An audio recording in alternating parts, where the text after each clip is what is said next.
wabarakatuh. Waalaikumsalam warahmatullahi wabarakatuh. Selamat pagi Anda semua. Pagi, Pak. Bagaimana kabarnya hari ini? Alhamdulillah luar biasa. Tetap semangat, konsentrasi, calon orang kaya. Allahu Akbar. Apakah ada yang sakit? Alhamdulillah dalam keadaan sehat walafiat. Baiklah, untuk sekarang Bapak persilakan kepada Ketua kelas untuk memimpin doa kita pada pagi hari ini. Ista'id basmalah.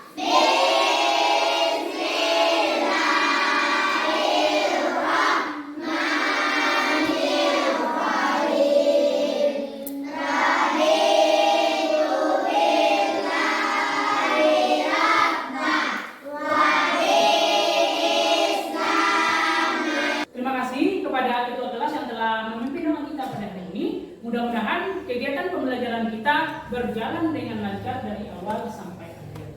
Sebelum kita memulai pembelajaran hari ini, Bapak akan mencek kehadiran Anda semua. Siapa yang tidak hadir?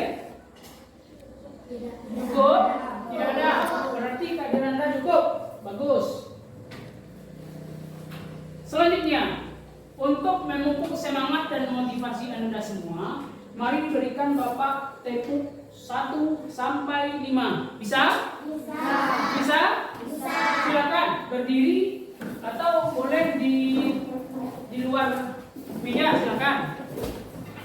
Nah, siap dengarkan aba-aba yang Bapak berikan. Siap? Tepuk 1. Tepuk 2. Tepuk 3. Tepuk 4. Tepuk 5. Bagus, silakan duduk kembali. Sekarang Bapak ingin bertanya, apakah Anda siap untuk mengikuti pelajaran hari ini? Siap. Bapak ingin bertanya, apakah masih ingat pembelajaran kita minggu lalu? Siapa yang masih ingat pembelajaran kita minggu lalu? Apa?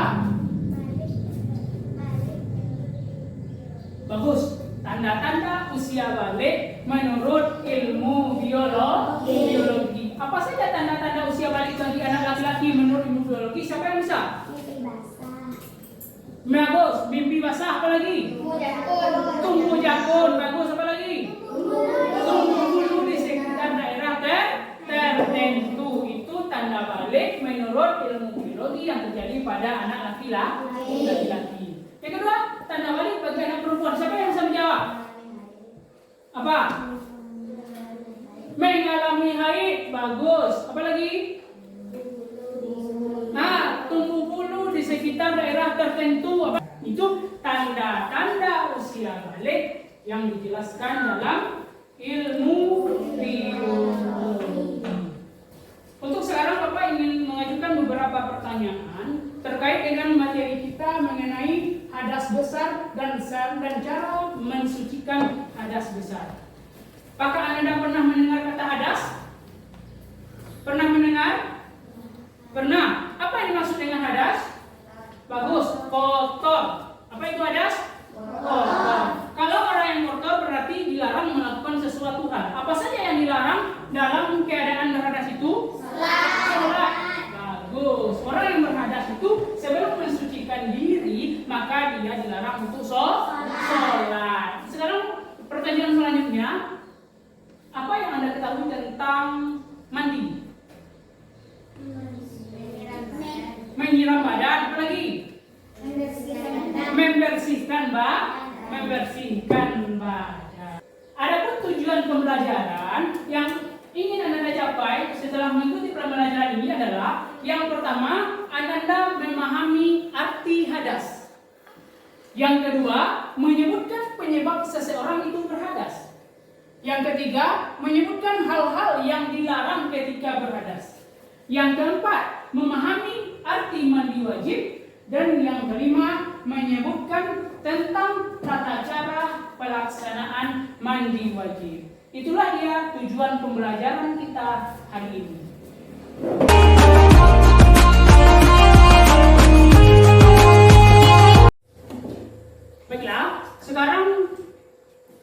Bapak ingin bertanya, siapa di antara Anda semua yang suka menulis? 1, 2, 3, 4, 5. Selanjutnya, siapa yang suka menggambar? 1, 2, 3, 4, 5. Bagus. Siapa yang suka langsung praktek presentasi? 1, 2, 3, 4. Silakan turun. Sekarang silakan Anda semua duduk berdasarkan kelompok yang telah Bapak berikan. Yang pertama kelompok visual, yang kedua kelompok auditori, dan yang ketiga kelompok anak yang kinestetik. Silakan dibagi berdasarkan kelompok. Sekarang Anda semua telah duduk berdasarkan kelompok masing-masing. Ada yang visual, auditori, dan kinestetik. Untuk sekarang silakan amati, simak, dan tonton video berikut yang menjelaskan tentang materi hadas besar.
Bagaimana? Apakah sudah disimak videonya?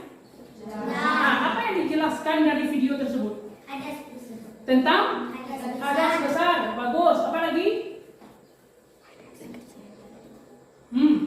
Penyebab? Penyebab seseorang itu berhadas besar. Siapa yang dapat mengemukakan pendapatnya apa yang dimaksud dengan hadas itu? Coba Anda lihat.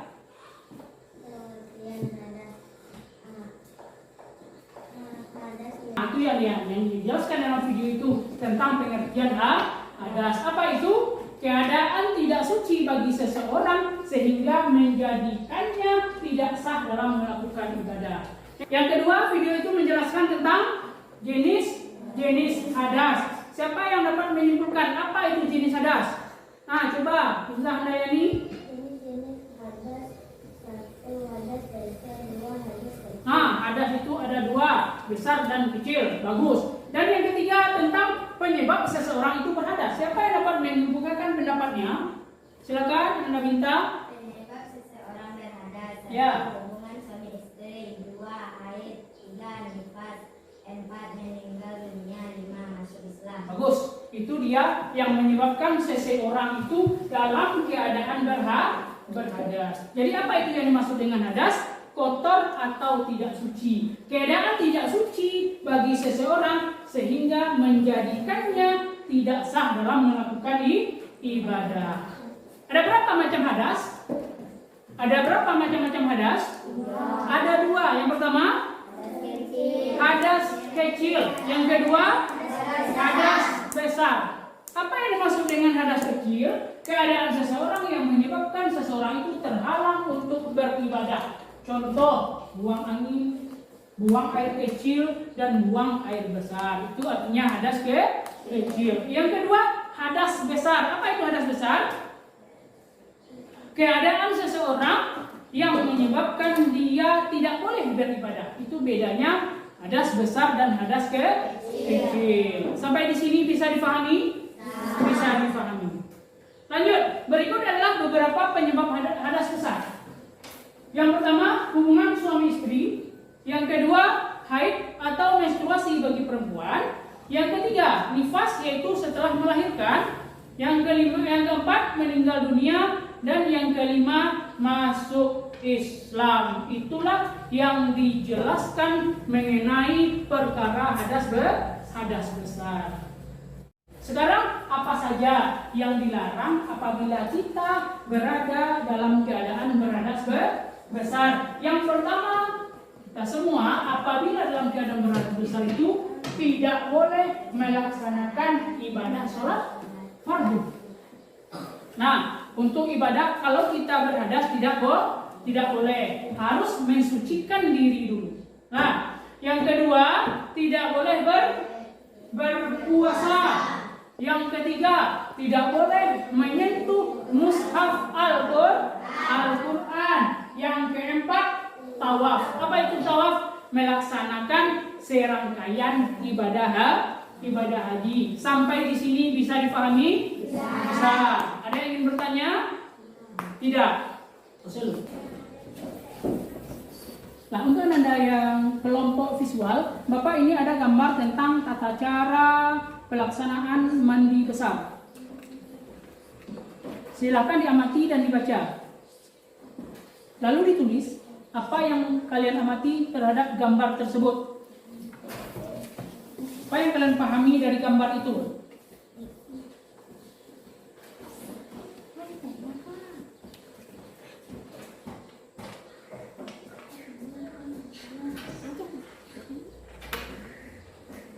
Setelah mengamati gambar ini, apa yang Anda pahami tentang gambar itu?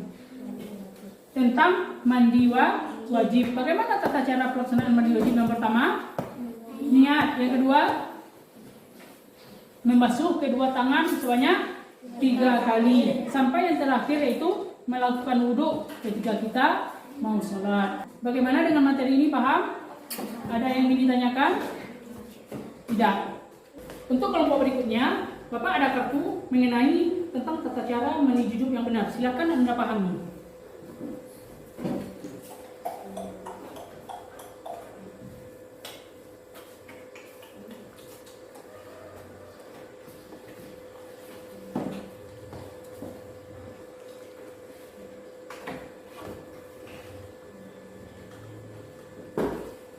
Bagaimana? Sudah dipahami? Sudah? Sekarang silakan Anda semua tempel di papan tulis berdasarkan urutan yang telah Bapak berikan. Silakan.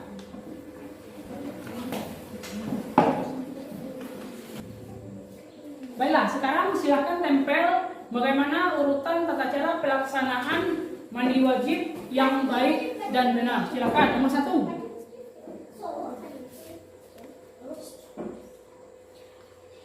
Ya, nomor 2.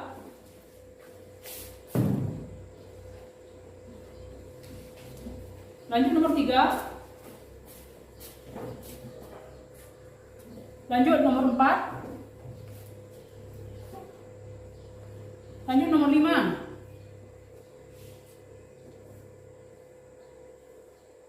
Lanjut nomor 6. 7. Dan 8. Baiklah, itulah dia tata cara pelaksanaan mandi wajib. Apa yang pertama? Berniat. Yang kedua? Yang ketiga? Nah, yang keempat? Yang kelima? Basuh rambut dengan tangan ke seluruh permukaan kepala sampai akar. Nah, yang ketujuh? Pakai sabun. Lanjut yang terakhir? Nah, berwudu lagi ketika kita akan sholat. Bisa dipahami materi? Bisa, silakan duduk kembali. Untuk kelompok berikutnya, silakan Anda simak video terkait dengan tata cara pelaksanaan mandi wajib.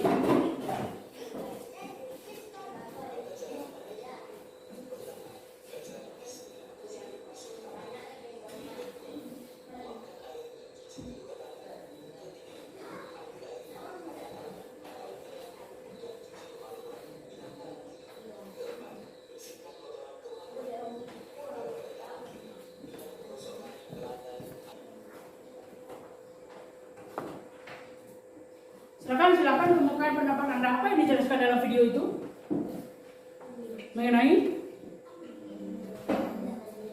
Mengenai tata cara pelaksanaan mandi wajib. Apakah bisa dipahami tentang video?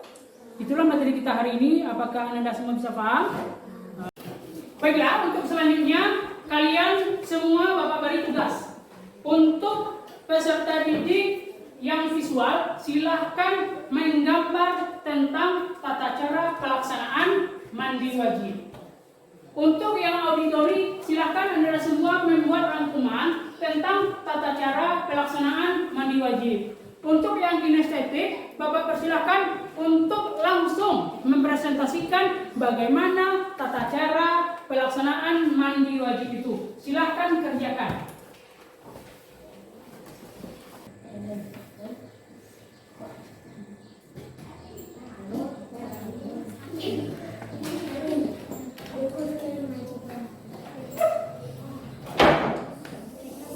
Bagaimana Anda semua? Apakah sudah selesai? Sudah. Silakan yang pertama kelompok visual untuk memperlihatkan hasil karyanya ke depan.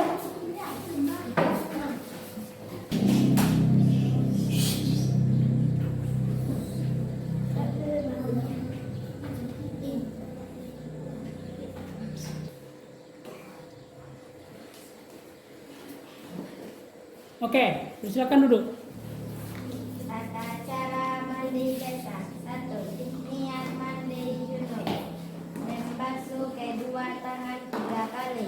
Bersihkan kemaluan dengan tangan kiri hingga bersih. 4. Wudhu sebelum mandi. 5. Basuh rambut dengan tangan. Untuk sekarang silakan Anda kerjakan latihan di LKPD yang akan Bapak bagikan.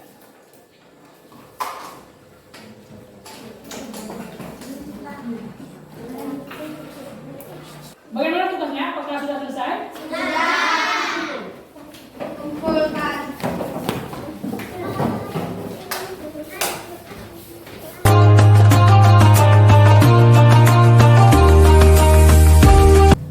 Baiklah, sebelum kita tutup pembelajaran kita hari ini, marilah kita refleksikan kegiatan pembelajaran kita ini secara bersama-sama. Bagaimana perasaan Anda setelah mengikuti pembelajaran hari ini? Senang, alhamdulillah. Apa saja kegiatan yang menyenangkan tersebut? Menggambar, apa lagi? Membaca, menulis, apa lagi? Berkelompok mengerjakan tugas. Apakah ada kendala? Tidak. Apakah bisa difahami materi kita hari ini? Bisa difahami. Marilah kita simpulkan pembelajaran kita secara bersama-sama. Apa itu yang pertama tadi? Pengertian hadas. Siapa yang bisa menyimpulkan apa yang dimaksud dengan hadas? Apa itu hadas? Silakan Anda Nadif. Apa yang dimaksud dengan hadas?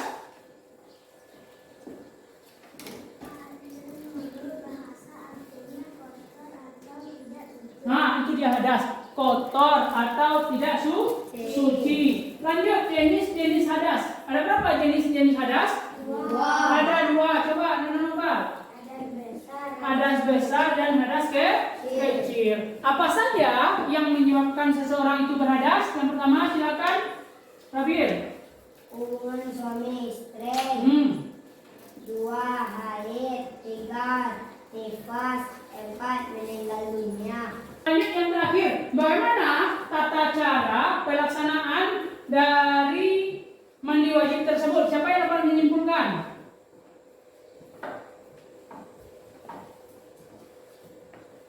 Silakan Nada Bintang. Tata cara pelaksanaan mandi wajib.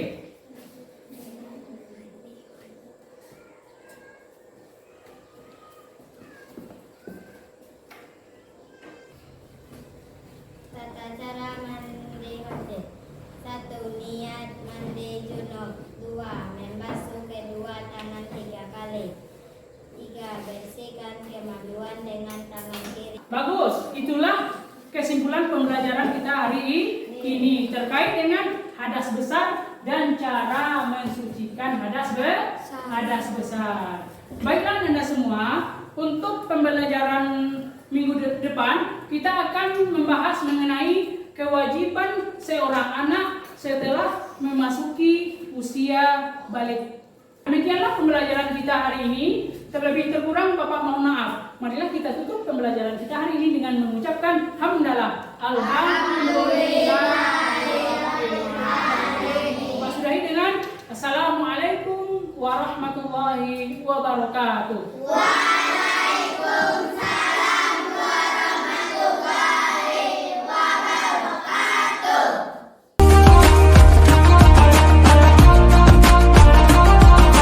Tampilan yang akan kita buat terserah, baik itu hiasan dinding, apalagi tempat pensil, bunga, dan lain sebagainya. Bisa dipahami? Bisa dipahami? Silakan anda semua memilah dan memilih sampah yang dibutuhkan. Oke. Untuk selanjutnya, silakan anda mulai mengerjakan apa yang bisa anda kerjakan terkait dengan keterampilan yang akan dibuat. Bisa paham?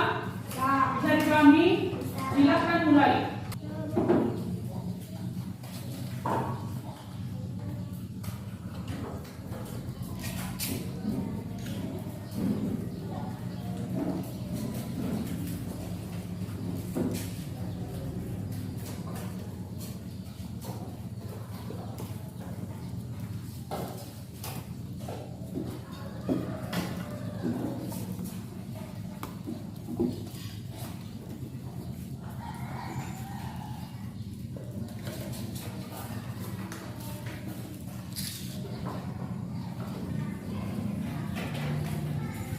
Nah, silakan masukkan kawan.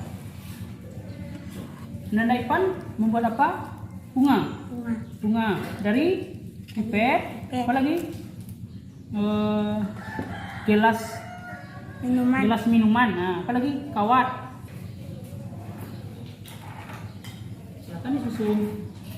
Anda tadi membuat bunga dari kawat. Apa lagi? Botol. Sampah plastik, apa lagi? Oh, memakai bunga ya. Nah, bagus.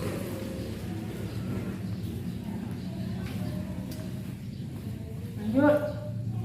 Khalifa membuat bunga berbahan ada stik es, apa lagi? Styrofoam dan bunga plastik. Bagus, pakai lem ya. Lihat, Nanda membuat hiasan jendela dari gelas minuman. Ya, bagus, silakan. Dan kotak. Marni membuat hiasan dinding dari gelas plastik. Rafia Tulisan membuat bunga dari pipet bekas. Apalagi? Botol minuman gelas, daun, styrofoam, dan ini apa? Botol minuman. Nah, bagus. Silakan bekerja. Selanjutnya, Anda Rehan membuat bunga berbahan pipet, bunga, kaleng sarden, dan styrofoam. Bagus. Silakan